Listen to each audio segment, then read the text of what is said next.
What you are looking at is the top of the tech tree for the newest line coming into World of Tanks Blitz, the CS63.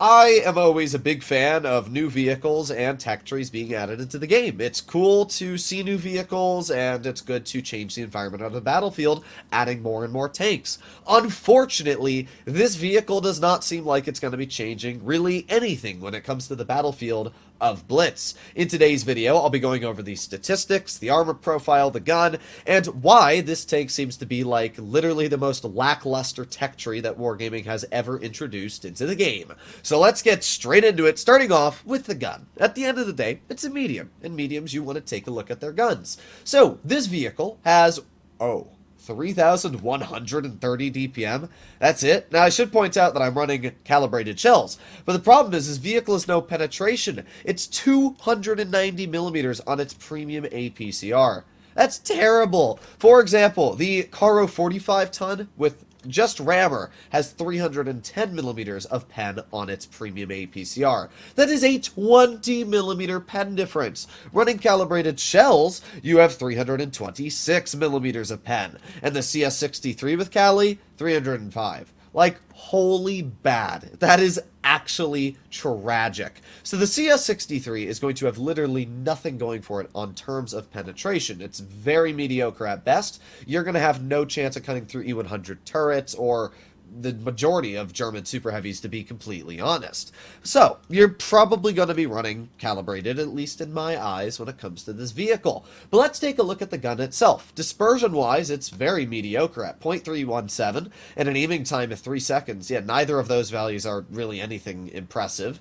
The DPM is very mediocre. Compare 3,100 DPM to, let's say, I don't know, a 30B with Cali. Well, a 30B with Rammer is going to have 3,560. So even running an AMX 30B with calibrated shells is going to bring you 3,300. Running an FV4202 has more DPM at 3,460 DPM, and heck, the Object 140 next update is going to have 3,800. So yeah, even running like calibrated shells on these vehicles, you're going to have more DPM. The 62A, which has gotten a massive armor buff, still has more DPM than the CS63. And it's rather confusing because, again, there's really nothing good about the gun. I mean, it doesn't have good dispersion, and the overall damage per shot isn't anything crazy either. It's 340 on the standard, 290 on the premium, and 390 on the HE. I mean, heck, the T62A with its 310 alpha currently has 420 HE alpha, and that's 30 less standard. It's just really weird to see the gun on this vehicle because there's nothing good about it. Even gun depression, I mean, sure, 8 degrees is good, but it's nothing incredible. Heck, the Leopard 1 is 8 degrees. So how about we take a look at the mobility, which also is nothing incredible. Having a top speed of 56 and a reverse of 23 is pretty average. That's similar to what you'd find on the TVP. The Leopard is a lot faster, same for the 30B. Heck, even the STB-1 with its increased top speed of 55 is now pretty similar to this, so I can't really say there's anything impressive when it comes to the mobility. So that's the stats of the vehicle, and literally nothing impressive. Now, there is a little bit of a unique thing when it comes to the consumables. You can run tungsten rounds, which is cool, I guess, but Wargaming has also added tungsten rounds to the 121 now. And why would I run the CS63 with tungsten when I can run this vehicle, which has 420 alpha, rolling upwards of 490 to 500 with the tungsten on the 121? And if you've splurged a bit of money, you can run tungsten rounds on, for example, the Kampfpanzer 50 ton, which not only has more DPM and more penetration than the CS63, but also has much better armor and pretty similar mobility. So, yeah, I don't really know what to say, to be honest. So, that's the CS63, at least on paper. So you might be asking, okay, well, how is the armor profile? Well, let's take a look.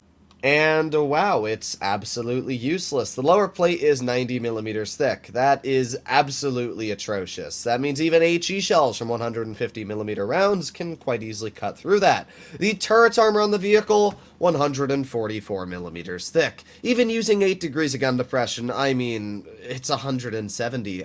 You're not going to get bounces. The gun mantlet itself is only about 225 thick, and even the edges of the gun are like 170. You might get one lucky auto ricochet on the edge of the gun itself, but yeah, that's about it. I mean, there's really no armor going for this vehicle. Again, that lower plate is terrible. Side armor as well, absolutely atrocious. You can see flat on, it's about 55 millimeters on the side, and you can't really angle or anything like that with the tank. The rear is also atrocious, 35 millimeters thick, so I don't really know what to say about the armor because it doesn't have any. I mean, if we were to go over to tank destroyers and get like an E4 out, this is what it sees on your lower plate with HE. That is a guaranteed pen, and you're going to roll 720 to 1200. I mean, the tank has literally no armor. It has no DPM compared to a lot of the other tier 10 mediums at this point, and there's nothing at all special about it. I mean, I guess Wargaming thinks tungsten rounds is something, but it's not. Tungsten is not enough to make this vehicle anything unique.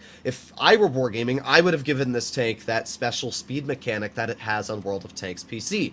Now, maybe I'm wrong. Maybe Wargaming is going to give this vehicle some special mechanic. They've done things like this in the past where they give testers vehicles that don't have special mechanics until they're brought into open test. But usually, in open test, we see the mechanic. We haven't seen anything. My guess is what you're looking at currently is the final form of the CS63, give or take a little bit of changes here or there. That's terrible. This tank needs either a massive DPM overhaul of like 3,600, or it needs a massive pen overhaul, having like 326, 330 pen. Because right now, there is literally nothing unique about this vehicle. I mean, it's a small tank, I guess, like compare the size of it to an STB, and it's a little bit smaller than the STB, but why would I ever drive a CS when I can drive the STB now, which has 3,500 DPM? It's got better penetration, even with rammer, because of the fact it has AP premium. It's got good alpha at 330, only losing 10 damage per shot on the premium, 11 degrees of gun depression, a top speed of 55, a power to weight better at 23, better traverse speed. I mean, why would I ever drive the CS?